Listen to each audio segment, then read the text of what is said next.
Look at what is being said, not who is saying it. Andrew Jackson, 7th President of the United States, was the dominant actor in American politics between Thomas Jefferson and Abraham Lincoln. Born to obscure parents and orphaned in youth, he was the first self-made man and the first Westerner to reach the White House. He became a Democratic symbol and founder of the Democratic Party, the country's most venerable political organization. During his two-term presidency, he expanded executive powers and transformed the president's role from chief administrator to popular tribune. Jackson was born in 1767 in Waxhaw, South Carolina, to Scotch, Irish immigrants. He fought as a boy in the Revolutionary War, studied law, and in 1788 moved west to Nashville. After serving as Tennessee prosecutor, judge, congressman, and senator, he won fame as a major general in the War of 1812, with smashing victories against the Creek Indians in 1814 and the British at New Orleans in January 1815. The Bible is the rock on which this republic rests. Every good citizen makes his country's honor his own and cherishes it not only as precious, but as sacred. He is willing to risk his life in its defense and is conscious that he gains protection while he gives it. All the rights secured to the citizens under the Constitution are worth nothing and a mere bubble, except guaranteed to them by an independent and virtuous judiciary. The planter, the farmer, the mechanic, and the laborer form the great body of the people of the United States. They are the bone and sinew of the countrymen who love liberty and desire nothing but equal rights and equal laws. It was settled by the Constitution, the laws, and the whole practice of the government that the entire executive power is vested in the President of the United States. Americans are not a perfect people, but we are called to a perfect mission. The brave man, inattentive to his duty, is worth little more to his country than the coward who deserts in the hour of danger.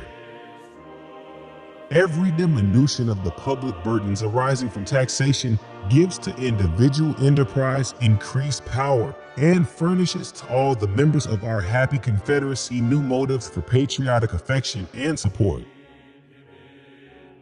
There are no necessary evils in government. Its evils exist only in its abuses. It is to be regretted that the rich and powerful too often bend the acts of government to their own selfish purposes. Democracy shows not only its power in reforming governments, but in regenerating a race of men. And this is the greatest blessing of free governments. Money is power. And in that government which pays all the public officers of the states will all political power be substantially concentrated. The people are the government, administering it by their agents. They are the government, the sovereign power. As long as our government is administered for the good of the people and is regulated by their will, as long as it secures to us the rights of persons and of property, liberty of conscience and of the press, it will be worth defending. We are beginning a new era in our government. I cannot too strongly urge the necessity of a rigid economy and an inflexible determination not to enlarge the income beyond the real necessities of the government. I cannot consent that my mortal body shall be laid in a repository prepared for an emperor or a king. My republican feelings and principles forbid it. The simplicity of our system of government forbids it. Our government is founded upon the intelligence of the people. I, for one, do not despair of the republic. I have great confidence in the virtue of the great majority of the people, and I cannot fear the result. The duty of government is to leave commerce to its own capital and credit, as well as all other branches of business. protecting all in their legal pursuits, granting exclusive privileges to none. All the rights secured to the citizens under the Constitution are worth nothing, and a mere bubble, except guaranteed to them by an independent and virtuous judiciary. If the Union is once severed, the line of separation will grow wider and wider, and the controversies which are now debated and settled in the halls of legislation will then be tried in fields of battle and determined by the sword.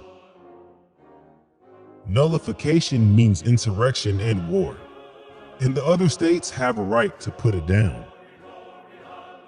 I feel in the depths of my soul that it is the highest, most sacred, and most irreversible part of my obligation to preserve the union of these states, although it may cost me my life.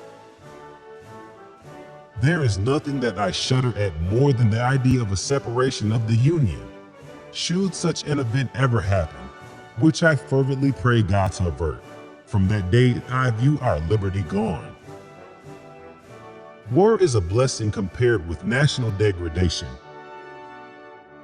The Constitution and the laws are supreme, and the Union indissoluble. Disunion by force is treason. Take time to deliberate, but when the time for action arrives, stop thinking and going. One man with courage makes a majority. Never take counsel of your fears.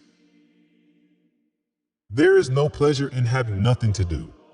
The fun is having lots to do and not doing it. Peace, above all things, is to be desired, but blood must sometimes be spilled to obtain it on equitable and lasting terms. No one need think that the world can be ruled without blood. The civil sword shall and must be red and bloody. Be good children, all of you, and strive to be ready when the change comes. When I have suffered sufficiently, the Lord will then take me to himself. I was born for the storm, and the calm does not shoot me. Oh, do not cry, be good children, and we will all meet in heaven. I would sincerely regret, and which never shall happen whilst I am in office, a military guard around the president.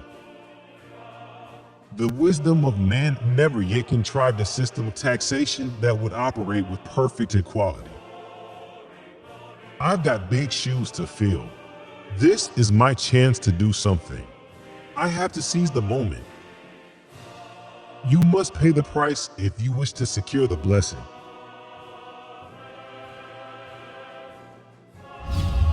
We hope these words will help you succeed and never forget to be kind to others.